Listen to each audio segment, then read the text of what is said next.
Welcome everyone. So in Vedic astrology, Gaj Kesri Yoga is formed in a birth chart when Jupiter and Moon are in Kendra from each other. It is a very popular and very common yoga after Bodhaditya Yoga. So how to check the effectiveness of Gaj Kesri Yoga in a birth chart? That is more important. First point, always remember Gaj Kesri Yoga will be more beneficial if it is formed in actually Kendra houses in a birth chart in place of other houses. So if Gaj Kesri Yoga involves your Lagna, your 4th house, your 7th house and your 10th house, then it will give better results in comparison to if it is formed in any other houses of the birth chart.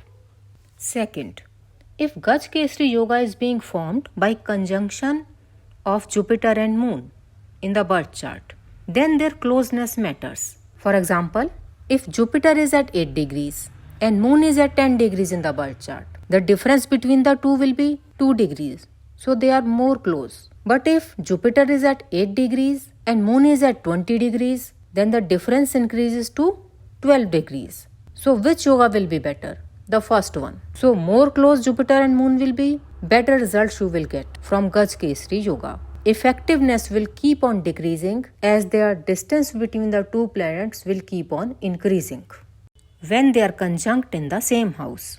A Gaj Kesri Yoga formed by the conjunction of Jupiter and Moon will also give good results if it is formed in 5th house or 9th house of the birth chart. Therefore, a Gaj Kesri Yoga formed by the conjunction of Jupiter and Moon will be considered a good Gaj Kesri Yoga if it is formed in actual Kendra houses or in trines, that is 5th house and 9th house of the birth chart. Further, the strength of this yoga formed by conjunction of Jupiter and Moon in Kendra houses or trines will increase if Jupiter and Moon are being aspected by natural benefics. So if Gaj Kesri Yoga is being formed in 5th house of your birth chart, Jupiter is at 9 degrees, Moon is at 11 degrees. A very nice Gaj Kesri Yoga. And Venus is aspecting it from 11th house of your birth chart. Then the yoga will become more powerful. It will give better results to you. A Gaj Kesri Yoga gives better results if both Jupiter and Moon or any one of them is in Swarashi or Mool Trikon or is exalted in the birth chart, or both of them should be in friendly signs in the birth chart.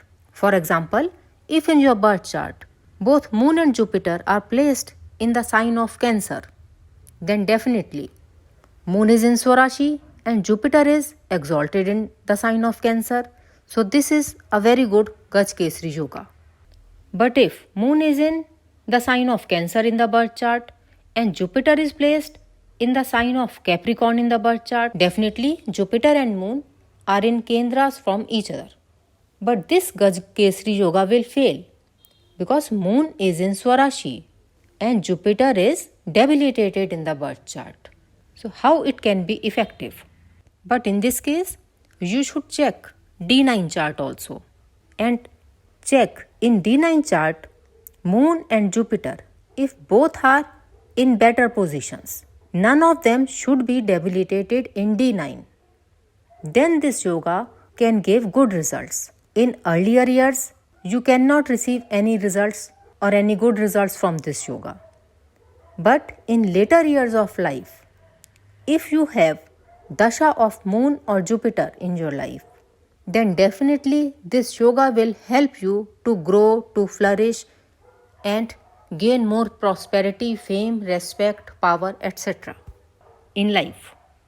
In the same way, if in your original birth chart, which is also known as D1 chart, Moon and Jupiter are both well placed, they are in Swarashi or exalted in the birth chart.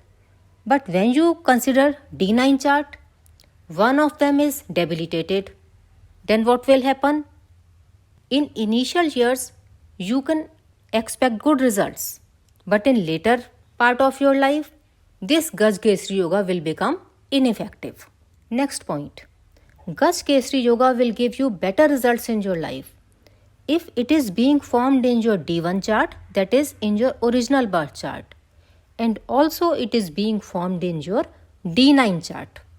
A Gaj Kesari Yoga formed in 6th house or 8th house or 12th house is not very appreciated because we know 6th house, 8th house and 12th houses of the birth chart are known as Trik Bhavas, Dusthanas, associated with challenges. So a Gaj Kesari Yoga present in these houses can cause big ups and downs. It can give you big gains or it can also give you big challenges. If a strong Gaj Kesari Yoga is formed in your Dusthanas, that is involving 6th house or 8th house or 12th house, definitely you can expect good results from this Gaj Kesari Yoga in the Dasha of Moon or Jupiter. But don't forget, this yoga will also bring along with it challenges and fluctuations or difficulties. If dispositors of Moon and Jupiter are debilitated in the birth chart, yoga will become weak. For example, for Taurus ascendant, suppose Moon is placed in the 1st house and Jupiter is placed in the 4th house. Then Jupiter is placed in the sign of Leo. Now the dispositor of Jupiter is Sun. And if in the birth chart Sun is placed in Libra, then we know in Libra Sun is debilitated. In this case, this yoga becomes weak. It loses its power because Gaj Kesari Yoga is being formed in the Kendra houses itself, but dispositor of Jupiter is weak. A Gaj Kesari Yoga becomes weak if Moon and Jupiter are conjunct with malefics or being aspected by malefics or are placed in enemy houses or are placed in enemy nakshatras in the birth chart. If any of Jupiter and Moon is in Balavastha or old age in your horoscope, then this yoga will fail to give good results in initial years to the native, and it will take too much time to be mature and will give you better results in later half of your life provided Dasha of Moon or Jupiter will be there. So now whenever you will check Gaj Kesari Yoga, keep on checking the above mentioned points which I have explained in this session. If a Gaj Kesari Yoga in which Jupiter and Moon and dispositors of Jupiter and Moon are not debilitated and yoga is free from any affliction, will definitely bless you with wisdom, intelligence, emotional strength, fame, respect, wealth, spiritual mindset, and you will be a lucky person, blessed by Jupiter itself.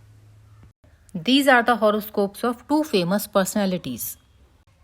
Take example, in first horoscope, Saturn is the Lagan Lord, Jupiter is in 6th house and Moon is in 9th house. So Jupiter and Moon are in Kendra from each other. Count anti-clockwise from 6th house, 1, 2, 3, 4. Jupiter is exalted in 6th house, but note down, Moon is in 9th house, in sign number 7. So dispositor of Moon is Venus.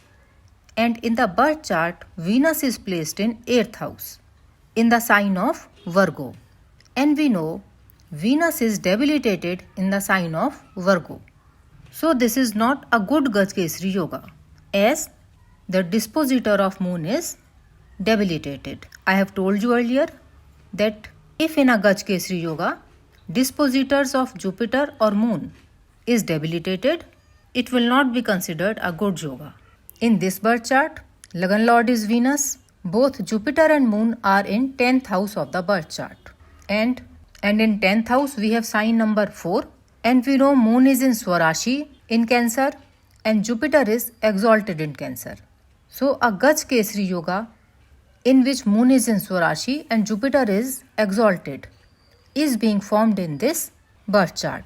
And you can see no malefic planet is aspecting 10th house. So this is example of a good Gaj Kesari Yoga which gave success, wealth and fame to the person in the Dasha of Moon.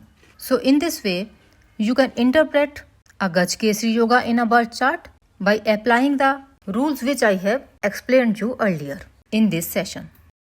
Subscribe the channel for informative, well-explained sessions in Vedic astrology. And please don't forget to hit the like button. The results a planet can deliver in a particular house of a horoscope depend not only on its position in the horoscope but also on number of other factors like its placement, conjunction with other planets, aspects of other planets, house lord positions, etc. And all these need to be studied collectively to draw inferences. First step is to master all fundamental rules. To learn more about Vedic astrology, please watch Vedic astrology classes session 125.